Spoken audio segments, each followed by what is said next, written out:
Well, Hasbro's having a bad day, and apparently Mattel is not far behind.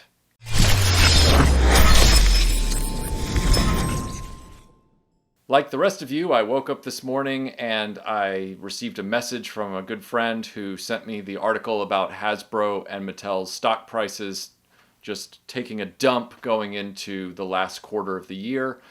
And I was hilariously amused by the fact that Hasbro is, as part of their rationale for why their stock value has plummeted, they said that there were all of these exited brands, and then they also invoked the Hollywood writers' strike because they lost 42% of their entertainment revenue, even though ever since the new CEO has taken over, they're supposed to sell off the E1 studio that the previous CEO bought. So they're supposed to be getting out of the entertainment business, which they never really got started anyway. Like it never really quite took off for them anyway. Whatever they bought from Canada, they clearly mismanaged into middling amounts of profit. And then they turned around and immediately said after that guy died, we're going to sell it, because it was always a bad idea. I'm on record as saying that that previous CEO was, I want to dance. Like he clearly had taken his eye off the toy business for far too long, and he was CEO for far too long. Kind of like a certain Mickey Mouse company right now has had a CEO that's been in place far too long, and so he has negatively affected the trajectory of that company for generations to come. This guy took his eye off toys, deprioritized them with the company for way too long, to chase this fever dream that he was going to turn his company from a toy company into a movie studio. That was a terrible idea. And I'm on record as saying at the time what a terrible idea that had always been. The new CEO comes in. He immediately wants to sell that off because, of course, it's a bad idea. And they're selling something that they bought for something like $4 billion, and they're trying to sell it to Lionsgate for $500 million. So they're losing over $3 billion on this screwed up decision. Now, at the same time, you've got this claim that part of their losses is due to exited brands. Now, they didn't explain what that meant. But what I find interesting about that is that unlike Mattel, that has Barbie and Hot Wheels outright, in other words, they own those outright, the only property that Hasbro owns that, and I mean outright, without any other agreements, the one they own outright is the one that they're not really confident with. Now, they own a lot of other licenses outright, but they're not using them at all. So the one I'm referring to is G.I. Joe. Now, you might say, well, what about Transformers? Yes, but Transformers also has that constant sort of emeritus deal with Takara Tomy, because they're always going to be in the mix there when it comes to the design of the Transformers, the Diaclone stuff, all that history with them, and the fact that the Japanese market still purchases Transformers. There's that relationship there between Hasbro and another toy company. The only toy line that they make, that they own everything on it outright, is G.I. Joe. And that's the one where they're kind of, I don't know, are we going to do it, or are we not? I'm not sure. Like they've started it and stopped it, and started it and stopped it, and they've always been very reticent with G.I. Joe.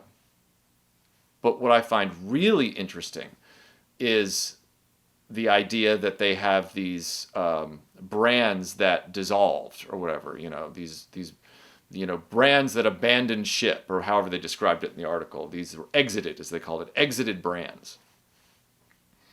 Why should Hasbro be worried about exited brands unless they're over leveraged on other people's licenses? Let's count. We've got Fortnite, Star Wars, Indiana Jones bundled in there, Marvel. I feel like I'm leaving one out that I can't think of at the moment. Point is, Hasbro for far too long, even at the expense of G.I. Joe, there for a while. They were happy to let G.I. Joe go into the ether. They have been leaning on Hollywood brands for the majority of their toy revenue. Now, you can sit there and say, what about Play-Doh and Monopoly, which is what this article cited, which I thought was funny. They only cited Play-Doh and Monopoly. They didn't even mention G.I. Joe. They didn't mention Transformers. They only mentioned Play-Doh and Monopoly, which I was like, wow, like those are the two brands that are making mass media's radar out of Hasbro's, inventory. That isn't good.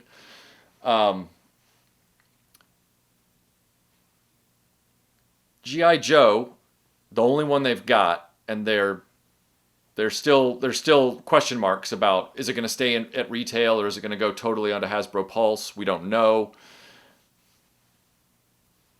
Hasbro has all of these brands that they've swallowed up over the decades from all these other companies that they own outright. Mask and Visionaries is their own in-house idea. Inhumanoids, their own in-house idea. Centurions, ported over from Kenner, just like Mask. There's more than that. The list goes on. Point being, they're doing nothing to try and bring those back out where they wouldn't have to worry about exited brands in that sense. And they wouldn't have to worry about mismanaged franchises that would then affect their toy sales. Because if you look at the characters that are in, what's the new show? Ahsoka, and you look at the characters that were in Obi-Wan miniseries, and you look at the characters that were in Andor from a curb appeal perspective, from a costume design perspective, and everything like that, Disney has been handing Hasbro donuts since The Force Awakens, with a few notable exceptions where they drag out Boba Fett or Luke Skywalker again, or they drag out a Boba Fett derivative like The Mandalorian as a character. Beyond those examples, most of the stuff that Disney has created under Lucasfilm isn't appealing to collect. A lot of them are peg warmers. So that affects Hasbro in that regard. Now Marvel, under Disney's leadership, has also deteriorated. So that means that Marvel curb appeal, the curb appeal of Marvel toys is also starting to lessen. They haven't been out a week, and that Agnes Harkness, or whatever her name is, the witch from WandaVision, the moment they previewed her, I was like, that's a peg warmer. And sure enough, she's everywhere at Target right now. Everywhere. Who asked for that? It amazes me that Hasbro has hitched their wagon to forces that they can't completely control. While at the same time, we are in late stages of a company that has ignored the child market by and large in the action figure space for many, many years. Now, this is no surprise to all of you. You were all part of, this toy community journey with the rest of us. But as you know, there are some people, experts, who maintain, these Hasbros, they maintain that, no, toys are for kids. That's until you criticize a toy for not being attractive enough to a child, and then they move the goalpost and they say, no, these toys are for adults. But then when you criticize a toy that's for adults, they then move the goalpost and say, no, these are for kids. These are toys, you idiot. But they maintain that that the toy market is not for adults. They maintain that this toy market has always been for kids and that the vast majority of the toy market is for children and not for adults, and that adults don't matter to the toy industry.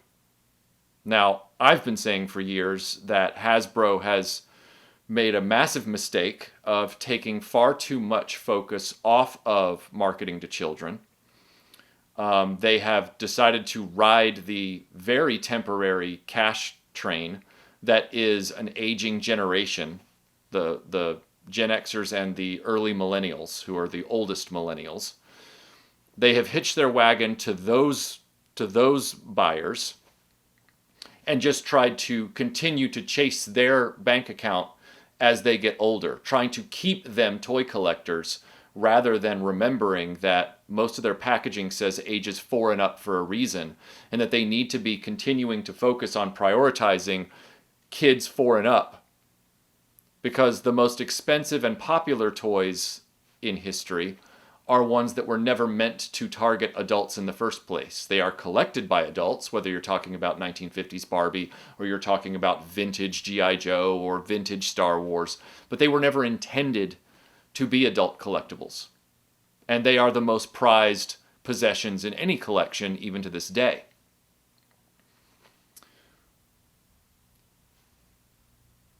But then a few months ago, NBC News, and I believe NBC News ran the story. There were a number of affiliates that ran the story. I can't remember exactly what the source was, whether it was Associated Press or something like that. But they ran the big story with the toy industry that, lo and behold, the toy industry is desperately clinging to and trying to grow the adult sector of its business for toys. This comes as no surprise to anyone with eyes and a brain for the last 15 years. And I do mean the last 15 to 16 years. I think it really kicked off for Hasbro in 2011, 2012. After they got through that spate of amazing legacy collection vehicles and stuff, their distribution started to get poorer markedly, and things started to shift rapidly, leading into the launch of Force Awakens. And what's interesting about that, too, is that even though the distribution problems started to be rumbling around in the 2011 timeframe, by 2012, when Disney bought Lucasfilm, it was clear that Hasbro was having distribution problems. Now, I'm not saying that's Disney's fault. I'm saying that it's their distribution issues and not resolving those issues with their retail partners dovetailed poorly with the timing of an inept company buying up the IPs that they leaned on for the majority of their action figure revenue, Marvel and Star Wars. So you've got Disney coming in right then as Hasbro is starting to have distribution issues. If you are like me and you go into a toy aisle at least twice a week, every time you go into a store, and have been for the last 30 years of your life, I used to pop into every mall toy store and every toy aisle at Target I would swing by, no matter what I was there for, just to check it out and see what was going on. You will have observed firsthand just how stripped down the toy aisles have become. They, as I said years ago, and you may quote me again if you want, they have started to look like, off and on, Soviet bread lines. I mean, they look like a Soviet grocery store from the 80s behind the Iron Curtain. I mean, it's bad. And, while on occasion these stores will do these sort of like aisle refreshes and do like quick restocks on things, the volume is no longer there. The availability is no longer there. The chase is still on. The hunt is still frustrating. The scalpers are still having a grand old time. And I can't blame them for that. I really can't. That's not shade at people seeing the inherent immediate value of something that has been underproduced. How are you going to stop market forces, right? Now, people will tell you, who are in the Hasbro camp, they'll tell you, well, that's not Hasbro's fault, that's the retailer's fault. It very well might be. Very well might be retailer's fault. And, corporation's going to corporate, and they never do it efficiently. So it's very likely that Hasbro, according to these guys, Hasbro doesn't care because they've made their money by selling the volume to the the retailers, the first-run retailers, the Walmarts, the Targets. How long is that going to last? Because here's the thing. Regardless of whether or not the distribution issues are the fault of the retailer themselves, which they very likely are, if Hasbro turns a deaf ear to the consumers who have been screaming for the last 15 years, especially within the last 10, how difficult it's been to get their products at retail, Hasbro has done nothing in the background to effectively solve the issue with their retail partners. And therefore, the retailers continue to mess up distribution, and more people get frustrated. Hasbro continues to send the prices up even as sales volume goes down because people can't find what they're looking for. That's eventually going to result in a self-fulfilling prophecy where the retailers go, we're tired of ordering from you guys. Now, even though they are at fault for the poor distribution, the end consumer determines what their next decision is going to be. So if that consumer starts saying, I had a Snake Eyes in my hand yesterday from the Classified series, the one with Timber. I was at Walmart. It was the one with timber in it. And I was looking at it. And I was like looking on the back of it and stuff. And then I looked at the price and it was like $44.99. And I'm like, yeah, pass. So if the prices have gotten too ridiculous and their retail partners have not solved any distribution issues to the point that the few things you are willing to pay the overinflated price for are never there, you're going to keep losing more and more buyers, which means the retailers are going to be moving less and less product, which means more and more product is going to end up at discount stores like Ollie's.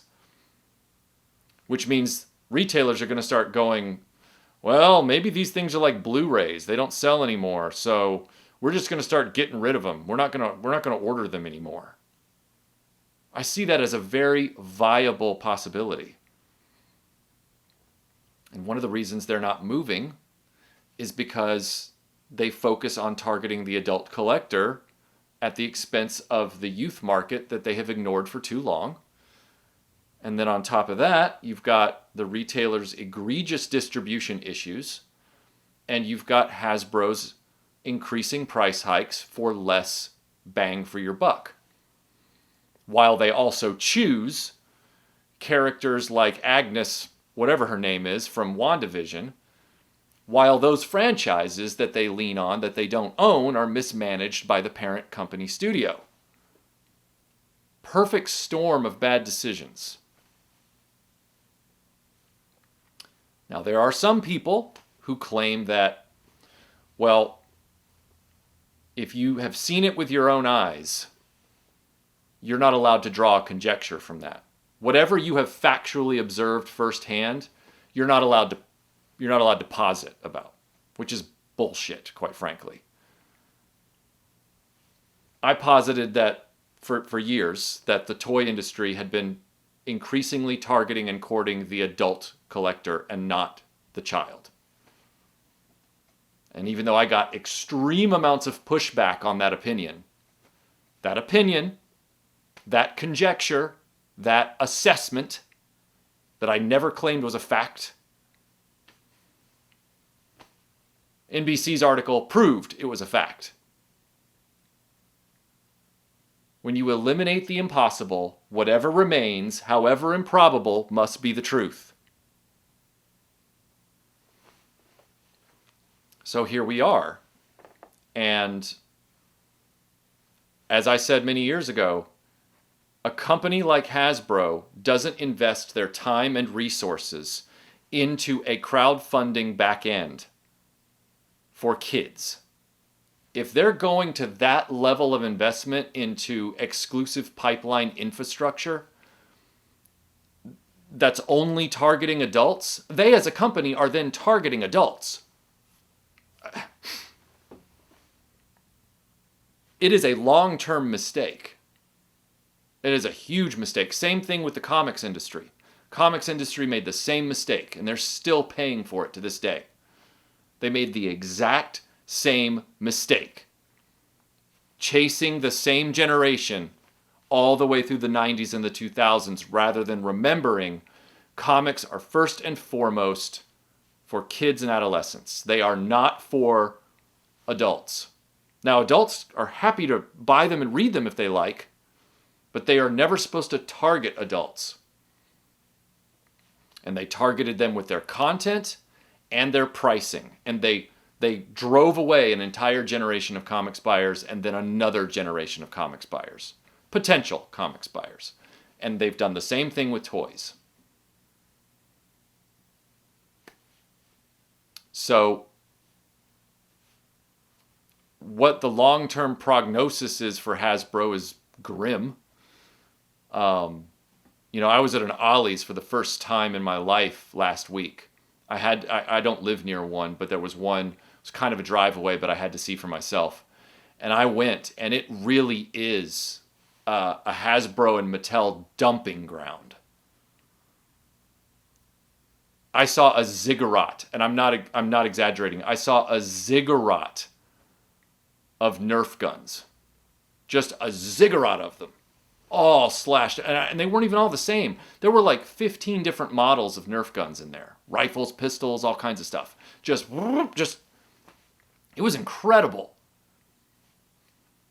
And they were all slashed by like 60% off or something crazy. And then I saw all the piles and piles of Marvel Legends.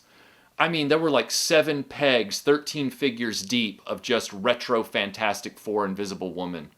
And all the Age of Apocalypse figures were just like row after shelf after shelf after shelf on an end cap. There, another section at the front of the store with, I had Black Panther Marvel Legends in my hand. Not Wakanda Forever, not Black Panther reissue. I'm talking like first run Black Panther Marvel Legends in my hands. Some of the harder to find Masters of the Universe Origins stuff from a year or two ago, like Clamp Champ, there were like cases and cases and cases of them there.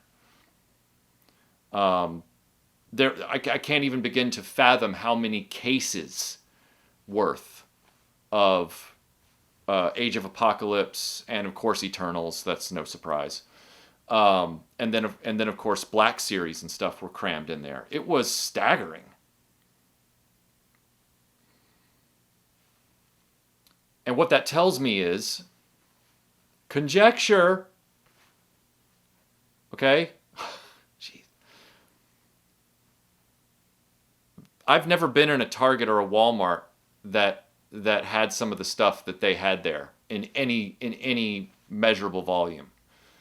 And this has happened several times over the years, where these things never seem to quite get to the retail pegs at first run.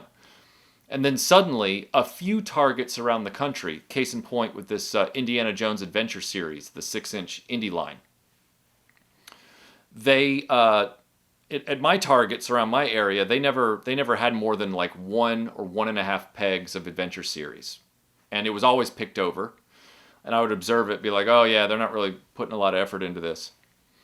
And then all of a sudden, at a few Targets around the country, none near me, but the pictures start showing up on Facebook, entire end caps filled last week with Wave 1 Adventure Series Indiana Jones figures at Target, all slashed at clearance prices. It's like these things get caught up in their system somewhere. The retailers just sit on them because they don't distribute them effectively or efficiently enough. Their computer algorithm or their AI or whatever it is isn't smart enough to fix the issue that humans have already screwed up. And what happens? they finally are like, oh, those things have been in the way for a while. Vomit those out to like 4 different locations around the country. It doesn't matter that they don't get evenly distributed. Just get them gone through like 1 or 2 of our stores. And so it makes sense as to how these things then also end up at Ollie's in great quantities. Because they never actually got to retail. They sat in a storage warehouse piled up until finally somebody said, get this stuff out of here. And they just, instead of it ever having a chance to appeal to a buyer in stores, they just liquidated all of it. And Hasbro needs to get with its retailers and fix that problem once and for all. Because otherwise, all of this is going to continue to get worse. Hasbro needs to work on marketing its IPs that it actually owns, that it's left in limbo for 30 years. It needs to actually try this thing again called advertising. Advertising might be a really smart move, and advertising to children, like actually figure out ways to try and get children back. But instead, they're focused on, hey, you know what would be a great idea? What's that, guys? Let's do a crowdfunding thing. We'll call it Haslab, and we'll crowdfund things. Okay, aren't we an $11 billion company? Yeah. All right, what are we crowdfunding? Let's do Star Wars stuff. Doesn't really seem like that's something that's risky enough to need crowdfunding. Seems like that would just sell. Nah, we're going to crowdfund it at an inflated price. The latest crowdfund, which I thought was hilarious, I didn't do any videos about it, because at this point, Pandora's box has been opened. Hope has escaped, Hope was the only thing left in the box. I can't remember the exact myth, but you get the gist. The monster is out. This latest crowdfund of this Giant Man. It's been weird to see the Hasbro's reaction to it sort of funding, because there for a while it was in question. It was kind of like that Engine of Vengeance and that Rancor. It was like, is this thing even gonna fly? And then suddenly it kicked over the line, and the moment that and the way that Hasbro pulled that off was they did this sleight of hand where they were like, oh crap, it's not gonna fund. Quick, announce Wasp, not as a tier unlock, but announce Wasp from that same 60s era as an action figure that's coming out in a few months.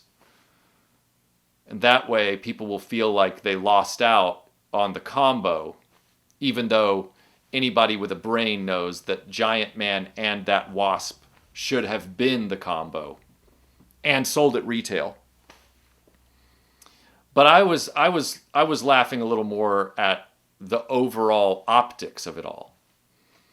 Because first of all, the Hasbros have been like dancing in the street, doing this neener thing to the people that don't like Haslab, because they've been acting like the people that don't like Haslab have been like trying to deep six Giant Man simply by not wanting to buy it. And it's like, well, really the way you measure that is by like, I don't know, people like making videos about it, not wanting it to fund or something like that. I didn't make a single video about the Giant Man, even its announcement, as just an example. And I'm probably the most notorious anti-Haslab personality in the toy community. I didn't bother talking about it. But the optics are hilarious from another front as well, which is Giant Man is the ultimate distillation, the proof that Hasbro is courting an adult audience with all of its products. Their priority at this point are adults. Giant Man is an obscure version of Ant-Man from the 60s. He's a bug guy from the 60s, a 60s comic book, no less. The Avengers, yes, but a version of the Avengers that young people don't really care about.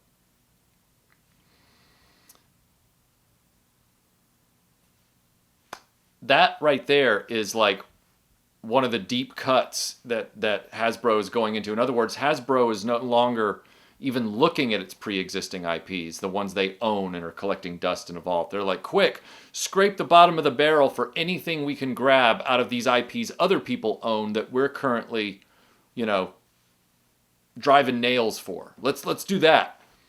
And it's like that right there, that Giant Man, that is the ultimate boomer targeted product. Tell me again that Hasbro isn't prioritizing adults at this point. Tell me again, please. I had a guy, and I'll end on this. And this is no shade at this individual. That's why I'm not bringing up their name, because what I'm about to say is not shade on this person, and I'm not here. This video is not about other people. This video is about Hasbro. Okay.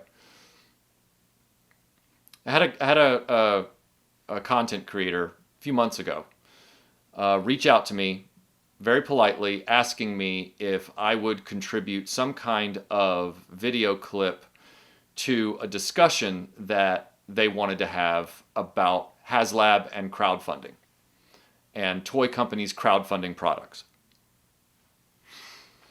They wanted to have a sort of virtual, dialogue between multiple individuals that shared different perspectives on this. And so they were asking a bunch of different content creators to contribute their own video missives about the pros and cons, or the benefits and pitfalls of crowdfunding. And this person, very nice guy, but this person is also what I call fatally diplomatic. Like they're the type of person that, as many people in the toy community do, many people in the toy community play this kind of Pollyanna song and dance between the audience, the toy companies, other personalities in the content creator space. I don't know if they even do it in real life. Maybe it borders on corporate culture dynamics, where it's just always shake someone's hand with a smile on your face, no matter what they've done to you, or no matter what about them, or just play the game, whatever. So in that regard, I understood why this person thought that this was a good idea to do this kind of formatted video. But frankly, I was very direct, surprise, surprise, and I just told the person, I said, what's the point of this? What's the point of having this discussion anymore?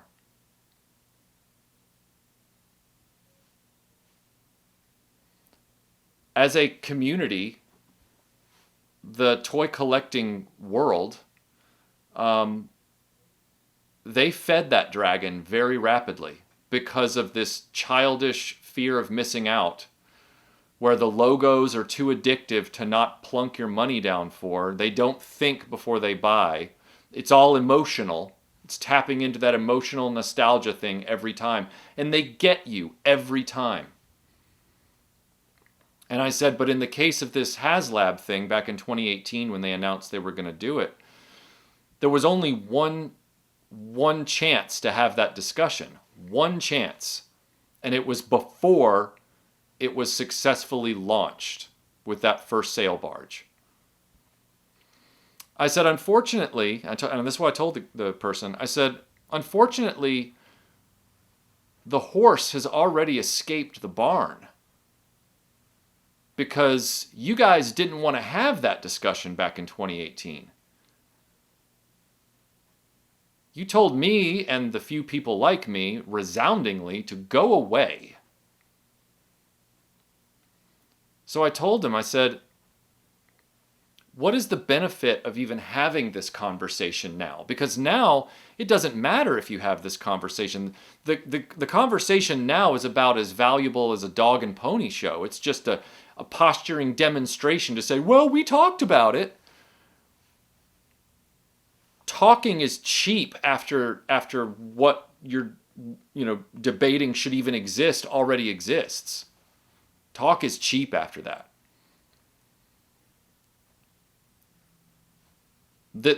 I told him, I said, I'm not trying to be, rude or mean. I said, but the discussion has no merit at this point because it's not only out of the bag, it's well out of the bag. Like, you're not even proposing this discussion right after the sail barge funded. You're proposing this discussion years into Haslab, and now Mattel Creations has followed suit, and now Super 7 is in on the game. And you guys have emboldened all of those companies as well. So this is a really, really useless conversation to have. This would be like trying to debate the moral quandary of atomic bombs after the atomic bomb has already been dropped, which those discussions they tried to have. And it's like, hey, I'm sorry, but guess what? You guys should have been having those discussions before this happened, because now it's open closed. Now there ain't no going back. So I told them, I said, I've said my piece about this. I'm not going to spend my time having another discussion about it with another group of people who have already made their choice. They might have some buyer's remorse, or they might finally be seeing the writing on the wall as to how it's affected the toy industry. But it's too late to have the discussion. One of the things I said about the crowdfunding thing years ago was that it would eventually affect the way the action figures at retail are developed and priced. And I said that at the time when Mattel Creations was getting into the game. I said, guys, this is not good. I said, because once you've proven that you will spend an inflated amount of money on a thing through their crowdfund, they will then create product around that or adjacent to it thematically that they will raise the prices on at retail. Just like Hasbro has price hiked 2 or 3 times in the last 3 years, and some of those price hikes didn't even come with an excuse. One of them was that clunky, it's COVID, and then one of them was oil prices, and then one of them just didn't even have an excuse. They were like, we just felt like it. And at the time, they were like, no, that's not going to happen. That's not going to happen. Well, Masters of the Universe Origins is crowdfunded successfully, that Eternia. Now they're selling Moss Man for $40. Don't tell me it hasn't affected prices of the main line. It has. And then, on top of that, you've got the price hikes at Hasbro. Super 7 is trying to crowdfund this $500 salad bowl that sort of looks like a cobra flying wing. And then the ultimate example of this is, of course, this wasp that just came out for the Giant Man.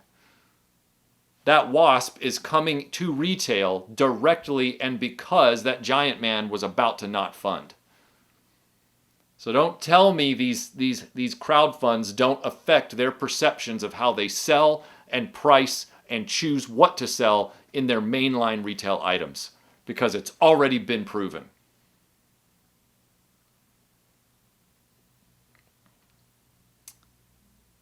Hasbro as a company, unless they really get their act together, and unless Mattel figures it out through the Barbie and the Hot Wheels thing that they don't need licensed IPs. If they can get their act together with Barbie and Hot Wheels and then Masters of the Universe, they'll probably be on much more solid ground than Hasbro. Mattel has that advantage. Hasbro has wasted away their insular IPs, their wholly owned IPs. And then on top of that, made the mistake of continuing to court an aging buying group. If Hasbro doesn't get a complete leadership change and a complete philosophical change and remember that they're a toy company, get rid of that movie studio, get rid of this crowdfunding garbage, and get back to designing and selling innovative toys by hiring and retaining real artists, sculptors, and toy designers and not firing them to please shareholders for a quarter. If they don't figure that out, Hasbro will die with this generation. Because they've proven they've never successfully been a gaming company. They've definitely proven they have no business being a movie studio. And they've forgotten how to make toys in the 2 decades that they've been futzing around with all that. So yeah, if they don't get their act together fast and have a complete brain trust flush and reset, Hasbro will die with us.